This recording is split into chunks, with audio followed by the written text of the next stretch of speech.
into another country and you're aware that the culture and the expectations are different, take the time to understand what you're coming into. I was teaching a course recently and somebody gave me the example of their organization having offices in Japan.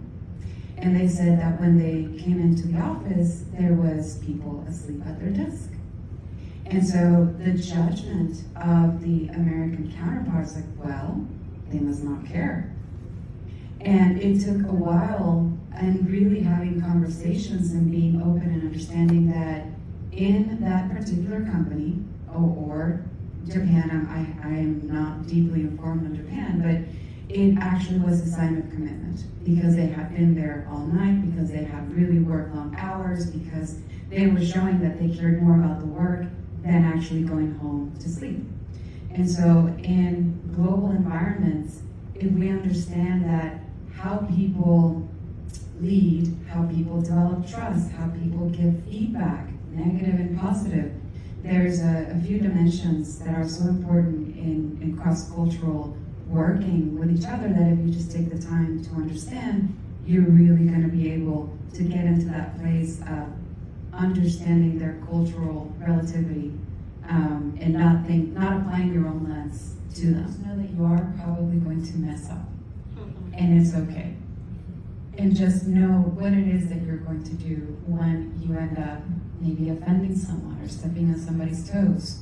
Have the humility and the courage to say, hey, and the awareness. I noticed that you didn't seem comfortable with what I did, what I said, whatever that might be. And take the time to request and invite for them to share their perspective.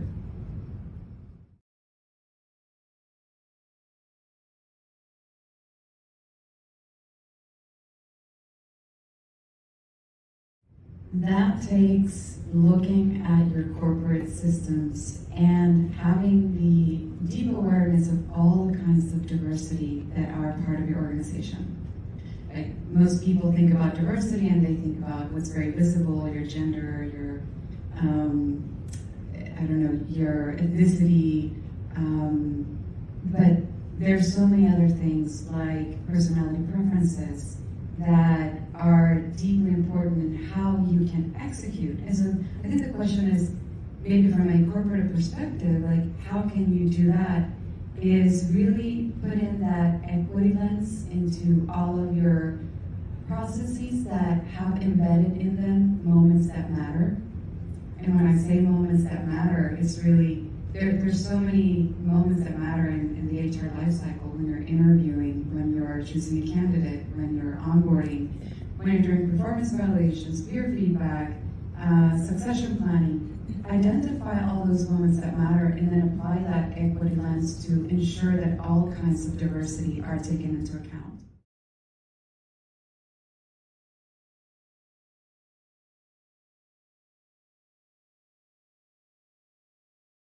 I would love to answer your question in a slightly different vein.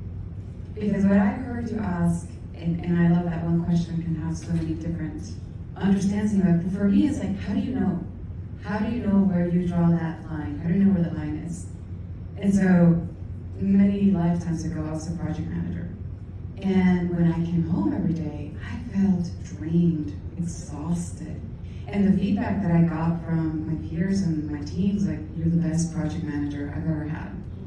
And yet, it wasn't making me feel alive. So I would say, pay attention to your body. Your body doesn't lie. How do you know where that non-negotiable got crossed if you haven't written them down, or also we're changing constantly? Pay attention to how you feel.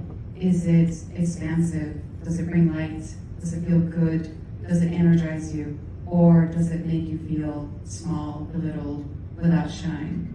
Your body will give you the answer. I love that.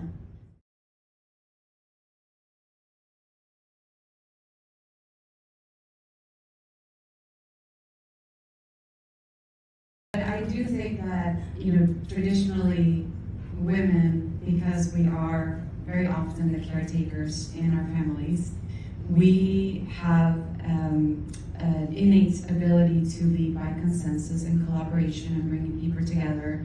And traditionally men, have been a bit more bullish, and when you have a leader that is a guy and they're aggressive, ooh, they're assertive. You have a leader that is a woman that is assertive, oh, she's a.